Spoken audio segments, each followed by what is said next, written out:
يا جماعة، أنا فاكرة أنا في أول ما عملت فيديوز في القناة هنا كنت بتكلم على فكرة الزيوت، وكنت بقول لكم خدوا بالكم والنبي، عشان الزيوت دي أكتر حاجة بتسد البورز وبتعمل وبتعمل وبتعمل. علاقتي بالزيوت في الفترة اللي فاتت اتشقلبت thanks to a brand، يعني أنا عايزة أتكلم عليها وأتكلم عليها كتير أوي، هي براس. بس عموما فكرة الزيوت في حياتي خدت شكل مختلف خالص الفترة اللي فاتت، وعايزة أقول لكم إيه هي الزيوت اللي انتوا تقدروا تستخدموها استخدامات مختلفة جدا، سواء على جسمك، على شعرك، على بشرتك، على اي حاجه، واستخدامات مختلفه. وممكن زيت واحد تستخدميه لاكتر من حاجه.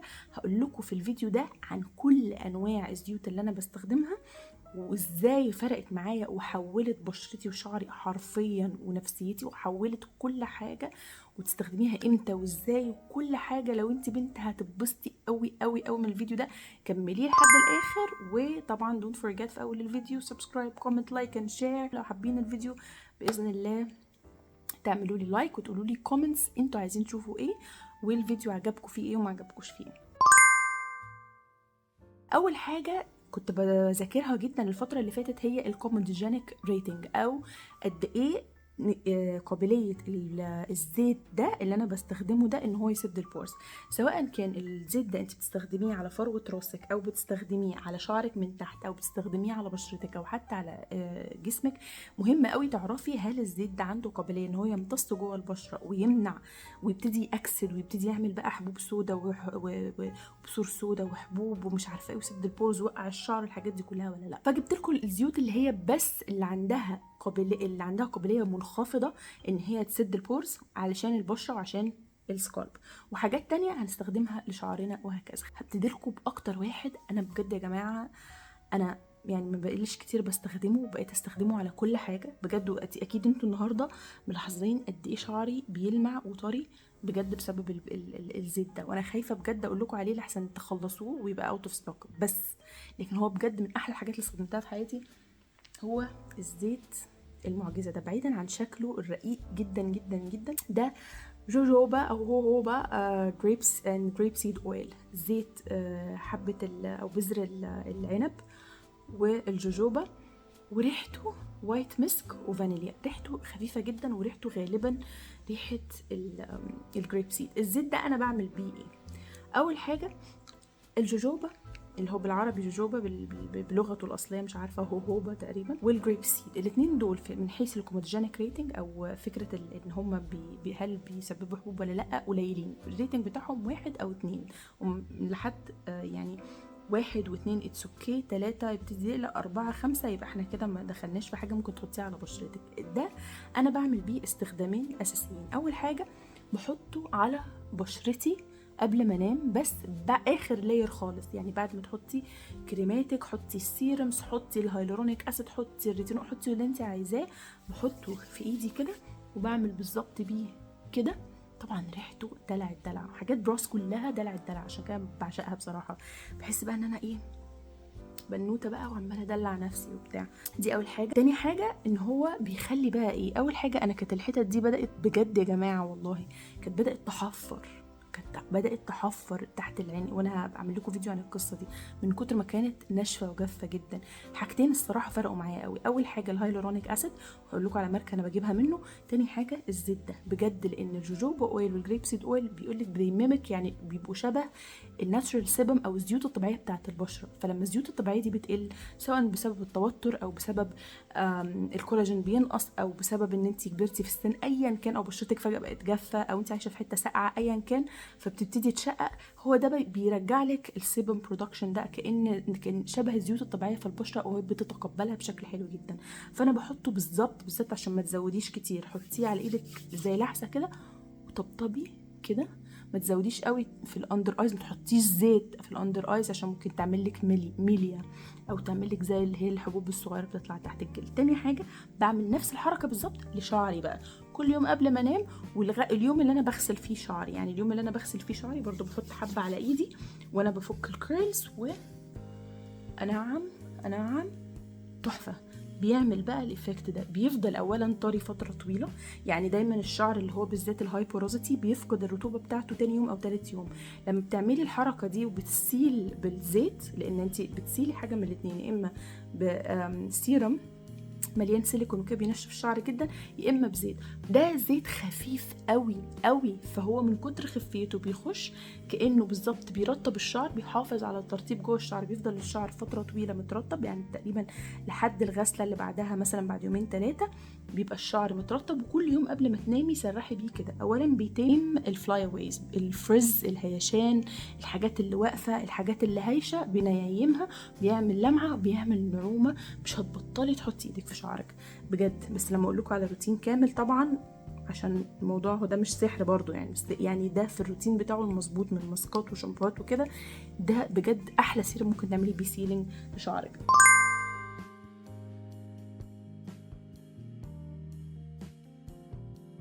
تاني زيت برضو من براس، برضو نفس الحاجة، وده برضو انا طايرة بيه طير الفترة دي، اسمه البودي اويل من براس برضو. ده بقى زيت للجسم، ده بقى ليه استخدامات كتير جدا جدا جدا بجد. انا بستخدمه دلوقتي. اولا ريحته برضو فظيعه ودلع جدا وكده.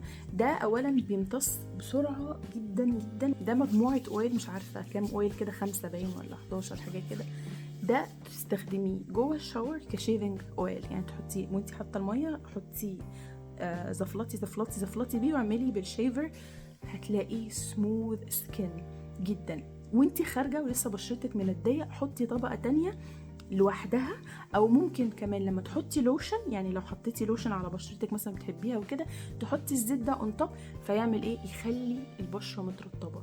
اهم نتيجه انا لاحظتها بصراحه في الزيت ده، انه بيخلي البشره مش زي اي لوشن، بيخليها الاستيك، مشدوده وقويه وبتلمع وناعمه، وزي ما يكون الحبوب الصغيره دي اللي هي مطرح الفوليكلز بتاعه الشعر. عارفين لما بيكون عند حد عنده اللي هو شعر اللي هو جلد الوزه ده، بيبقى فيه زي فقافيق كده صغيره، اللي هي البصيله بتاعه الشعر اللي بتطلع دي، بيخليها ناعمه، بيغذي البشره بجد. فده برضو من اكتر الحاجات اللي حبيتها الفتره اللي فاتت. من الحاجات برضو اللي هي بقى اكتر عشان نفسيتنا، وعشان برضو براند انا موهومه بيها وبعشقها جدا، هي طبعا بلاك لوتس.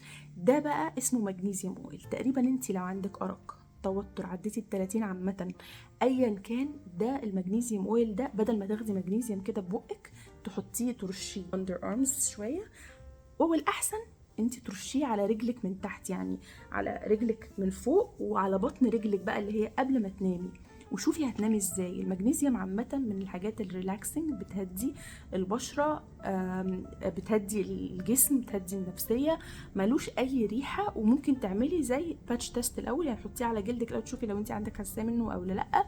بس بجد جربي ده. الزيت ده لازم يبقى موجود عندك برضو قبل ما تنامي، ترشي رشتين على رجلك، بيساعد جدا على النوم. لو رشتيه كمان طول النهار على رجلك، تلاقي التوتر قل ولقيتي نفسك هاديه ولذيذه وجميله. زيت برضو من الزيوت اللي انا شخصيا بستخدمها الفتره دي في الديتوكس او في تنقيه الجسم، وكمان عشان انا عندي كونديشن هبقى اكلمكم عنه بعد كده، يعني حاجه صحيه يعني. اللي بستخدمه هو زيت الخروع. زيت الخروع بقى، بعيدا انت بتحطيه على راسك عشان يطلع شعر والكلام ده، انا ما انصحكيش انت تحطيه على راسك، من زيت تقيل جدا جدا. فلو قعدتي اكتر نص ساعه على بصيله شعرك بيسد البورز وبيخلي الشعر تقع من جذورها. وحاجه تانية كمان، انت عشان تطلعيه بقى من شعرك، عشان تستخدمي شامبو تطلعيه من شعرك شغلانه.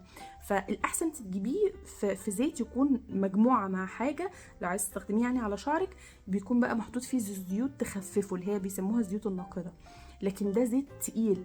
لكن الزيت ده بقى فيه حاجه جميله، اللي هي الكاستور اويل باك. انا عارفه في بنات ممكن تكون سمعت عن الموضوع ده قبل كده، وفي بنات ما سمعتش عن الموضوع ده نهائي قبل كده. الكاستور اويل باك ده حاجه بتخلي اولا انتي انفلاماتوري، مضاد للالتهاب، بيعمل ديتوكس للجسم من جوه. انت عايزه تدخليه يمتص، انت عايزاه ان هو يخش يشتغل جوه اعضائك يعني. فانت بتعملي ايه؟ حاجه من الاتنين، يا اما تحطيه على زي فانيلا او حاجه زي باك، اي حاجه فيها فابريك يعني، تحطيه عليها يمتص تماما، وتسخنيها بقى سواء في الميكرويف او على حله، شغلانه بصراحه، وتلفيها على جسمك. او انا بعمل الطريقه الاسهل بكتير جدا، انا بحطه على طول انا بحطه بصراحه على البلفس اريا، حته الحوض. عارفين الحوض اللي هو اللي فيه بقى ايه؟ الاوفريز، اللي هي الجهاز التناسلي كله بتاع البنات. المنطقه دي فيها حاجات كتير قوي، فيها الامعاء وفيها الجت اللي هو معدتك، الامعاء والجت والمثانه والجهاز التناسلي، فيها كل حاجه. فلما بحطها عليه، عشان عندي مرض فيه شويه زي التهابات وكده، بيهدي الالتهابات دي. لو عندك كرامبس بتاع البيريود بيهديها. لو عندك تقلصات او عايزه تعملي ديتوكس للليفر، عايزه تعملي تنقيه للكبد، تحطيه في المنطقه اللي في الكبد او الكليتين، وتحطي بقى فوق، يعني انت بتحطي يعني طبقه كده تحطيها تدلكي بيها منطقه الحوض دي او منطقه الكلى او اي حته من الحاجات دي، طبقه خفيفه، وتحطي فوقيها ايه بقى، قربه سخنه. فالقربة السخنة هتدفي الزيت بحيث ان البشرة تمتص ويبتدي يخش جوه البشرة ويبتدي يخش جوه الجسم ويعمل تفاعلات وشغل حلو جدا جدا في التنقية وتهدئة الأوجاع، تقليل الالتهابات. من الزيوت برضو اللي أنا حبيتها جدا جدا، وهنرجع تاني لبراس، هو الأويل ماسك بتاع براس. هم منزلين، هم عامة براس بيعشقوا حاجه اسمها الاويلز، هم اصلا كل حاجه حياتهم اويلز ريحتها حلوه وبتشتغل، بتخلي البشره والشعر شكلهم وريحتهم مرتاحه جدا. الفيرجن ده اويل ماسك نزل منه حاجتين، واحد للهاي بوروزيتي هير. بتعرفي منين الحكايه دي؟ لما بتشوفي لو شعرك بتلاقي فيه صعوبه ان بيخش جوه المنتجات ولا بسهوله بيفقد المنتجات. انا شعري بسهوله بحط فيه منتجات بتمتص بسرعه جدا وبيفقدها بسرعه جدا، ده اسمه هاي بوروزيتي. لو بوروزيتي يعني صعب جدا تدخلي جوه المنتج، بس لو دخل غالبا هيفضل فتره طويله. فانا استخدمت الهاي بوروزيتي ده انا بحط منه شويه كده في ايدي وبدلك بيه فروه راسي، وما بقعدوش اكتر من نص ساعه ماكسيمم. وبرده بعمله بخلطه مع الماسك بتاعهم برده او اي ماسك، بحط منه بامب 2 بامبس 3 بامبس وبقلبهم مع الماسك كده في كوبايه وبحطهم على شعري، بيبقى اويل اند هير ماسك كده، بيخلي بجد الشعر سوبر سوفت، وبيخليه كمان يعني لفترات طويله جدا يفضل مترطب. هو مجموعه من زيوت كتير جدا. احلى حاجه في براس، انت هتخشي على الويب سايت عايز تعرفي بالظبط المنتج ده ريحته عامله ازاي وسعره كام وجواه انجريدينتس ايه، هتلاقي كل الحاجات دي موجوده في الويب سايت بتاعه. طبعا مش هتكلم على زيت جوز الهند، ده ليه استخدامات كتير جدا. زيت الجوز الهند ده لو انت مستغليه الاولابلكس بجد استخدمي زيت جوز هند. زيت الجوز هند بيعمل حاجه اقرب ما يكون للاولابلكس، بيرمم الستراكشر بتاع الشعرايه لانه زيت مليان بروتين. دي حاجه. تاني حاجه طبعا بنضف بيه الاسطح، الرخام، بنضف بيه الاسطح الخشب وبسيبها اكتشل عليه. يعني لو مثلا اللوحه اللي انت بتقطعي عليها الطماطم ولا مش عارفه ايه وبتاع دي، لو نضفتيها بزيت جوز الهند ايه اللي هيحصل؟ هيخش يسد المسام بتاعه الخشب، فما بياخدش بكتيريا وجراثيم، وهو فيه بقى اصلا انتي بكتيريال وانتي فانجل، انتي مضاد للفطريات وضد للبكتيريا، حاجه فظيعه جدا. غير كده طبعا انتي بتستخدميه زي شيفنج كريم، سهل وبسيط جدا، ما تحطيهوش على وشك ابدا، غير لو مثلا عايزه في مكياج تقيل قوي ومش راضي يتشال باي حاجه تانية ممكن تبتدي تحط. في ناس بشرتها بتبقى جافه والميك اب بتاعها تقيل، ممكن برضو تستخدميه بيه. استخدميه اويل ماسك، استخدميه على جسمك لاير تحت اي لوشن انت بتحطيه، استخدميه كريم للحلاقه، ممكن تستخدميه مليون الف استخدام. ممكن تحطي منه نقطه على كوبايه لبن وشويه كركم وشويه قرفه وتشربيه، فلفل اسود وعسل، وتكلمي على جماله في وقت البيريد بتاعتك. يعني بيعمل سوذنج وبيهدي، اللي هو الجولدن ميلك ده هبقى اكلمكم عنه في فيديو تاني برضو. بعد كده في الزيت اللي جاي بعد كده ده بقى، ده فور وومن سول ان هارموني، ده مساج اويل بيجي من بلاك لوتس. لو انت عندك اي كونديشن، ده بس الديسكليمر الوحيد، لو انت عندك اي حاجه مرضيه ضد الهاي استروجين، الحاجات اللي هي فيها استروجين كتير زي مثلا بطانه الرحم المهاجره او البي سي او اس او تكيس المبيض وكده، بلاش تستخدميه على المناطق بتاعه الحوض، لان هو في مجموعه زيوت. الزيوت دي زي اليلانج لانج والحاجات اللي هي حريمي قوي دي، عارفين اليلانج لانج ده في اي حاجه حريمي، والجيرانيوم ومش عارفه ايه، دي شويه بتشتغل ان هي تزود الهرمونز او بتاثر على الهرمونز سواء بطريقه دايركت او طريقه اندايركت. فالاحسن ان انت عايز تستخدميه كمساج اويل لجسمك. ريحته يا جماعه احلى حاجه. مامتي حتى يعني بتكره معظم الروائح، لما شميته بجد ريحته، تحطيه مثلا هنا، تحطيه هنا، تعملي بيه مساج لجسمك، تعملي بيه مساج لنفسك، روحي بيه اصلا مساج سيشن، روحي بيه جلسه مساج وقولي لها استخدميهولي وانتي بتعملي المساج. بجد بيخليكي تحسي بالانوثه والفريشنس وريحته بجد دلع حاجه فظيعه. من الزيوت برضو اللي انا مش بقدر استغنى عنها ابدا الزيوت العطريه بتاعه امتنان. انا بالنسبه لي الفيفوريتس بالنسبه لي دلوقتي هما اللافندر والاورنج. زيت عطري من البرتقال، ده بيساعد على الفوكس، التركيز، لما تكوني عايزه تشتغلي او الصبح او كده. بيزود النشاط، بيزود اللي هي البهجه والجوي واحاسيس اللي هو، لان هي حاجه جايه من فاكهه فريحه طبيعيه. كمان ممكن تستخدميه في ديفيوزر عندك في المطبخ، لان المطبخ دايما بتبقى مش عايزين معاه روايح يعني بعيده عن الاكل. يعني دايما لا، ريحه الاورنج او ريحه البرتقال ريحه قريبه شويه من ريحه الاكل، بس في نفس الوقت ريحه فريش ونظيفه. ممكن كمان تحطي منه نقطتين، دي بقى الريسبي بتاعتي الخطيره. تحطي نقطتين على شويه خل وحبه صغيرين قوي ميه، ونضفي بيه الاسطح. تطهير وريحه مش طبيعيه في المطبخ بتاعك. انا بستخدمه دايما الصبح وبستخدمه في المطبخ. التاني بقى اللافندر. اللافندر ده بقى انا بستخدمه لما اكون بعمل يوجا او بعمل البريدنج تكنيكس. ده تعملي بقى ايه؟ هقول لك انا بقى دلوقتي. ده تحطيه على حتت اللي هي بتاعه البلس او النبض، تعملي كده وتشمي ريحه اللافندر. يا جماعه من اكتر حاجات تعمل ريلاكسيشن في الحياه. وتبتدي تعملي بريدنج تكنيكس هنا، او اللي هي 4 انهيل، 1 2 3 4، وبعدين تمسكي 4، وبعدين اكسهيل ان 6، يعني زفير على كأنك بتعدي 6 في دماغك. 1 2 3 4 5 6 كذا مرة. وريحة اللافندر دي موجودة. لو ما نمتيش وانتي قاعدة يبقى لك الكلام. ريلاكسنج جدا. مهم جدا قوي ان احنا نصحى الصبح وبالليل نعمل ريلاكسيشن وحاجات زي كده، عشان كميه التوتر يا جماعه اللي احنا بنتعرض لها احنا البنات بتظهر على بشرتنا، بتظهر على كحب، وبتظهر على شعرنا اللي بيقع. تلاقي بطنك بتوجعك، تلاقي نفسك معدتك قلبه، تلاقي نفسك مش قادره تخرجي، مهدوده، مش قادره. كل الحاجات دي عشان احنا مش بنحط كميه ريلاكسيشن.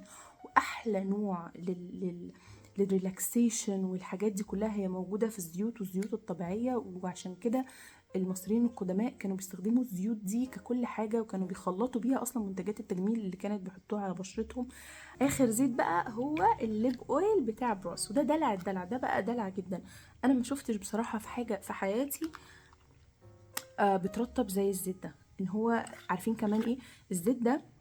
انا بحطه على بشرتي عشان ترطب. بتحطيه 3 4 مرات في اليوم. ريحته جميله كده وبيفكرني بحاجه قديمه انا مش فاكره هي ايه. وانا كنت مسافره، كنت في المانيا، وكنت مكسله اجيب حاجه زي تراميسين او حاجه تهدي، كان عندي دور برد يعني.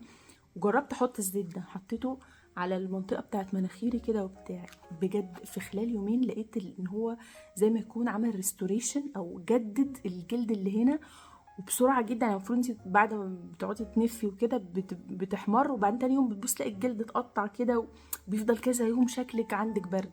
ده خلاه بسرعه جدا يهيل، يعني يخف وترجع جلد صحي وطبيعي تاني. فده برضو انا موجود معايا برضو. ساعات ممكن ارطب بيه ايدي، احطه على بقي، اعمل بيه مناخيري. يعني بجد ليه استخدامات. ودي احلى حاجه في الزيوت، ان ليها استخدامات كتير جدا. اللي انا عايزه اقوله في اخر الفيديو ان الزيوت من الحاجات الحلوه جدا جدا جدا لما تكوني عارفاها ودارسه ايه بتستخدميه فين. لان الزيوت بوتنت جدا. يعني الزيوت على الرغم من ان هي المفروض جايه من حاجات طبيعيه، ولكن هي ليها قوه وتاثير كبير جدا. فعشان كده ما تستخدميهاش كده اي عبط وخلاص. تبقي عارفه انت بتستخدمي ايه فين، وتجيبي من براندز معينه. انا عن نفسي مش بثق غير في الزيوت العطريه من امتنان. حتى نفرتاري جات لهم فتره كده وكانوا بيخموا بصراحه، وبطلت خالص. فامتنان زيوت عطريه، براس، كل انواع التخليطات بتاعت الزيوت بتاعتهم بتعجبني جدا.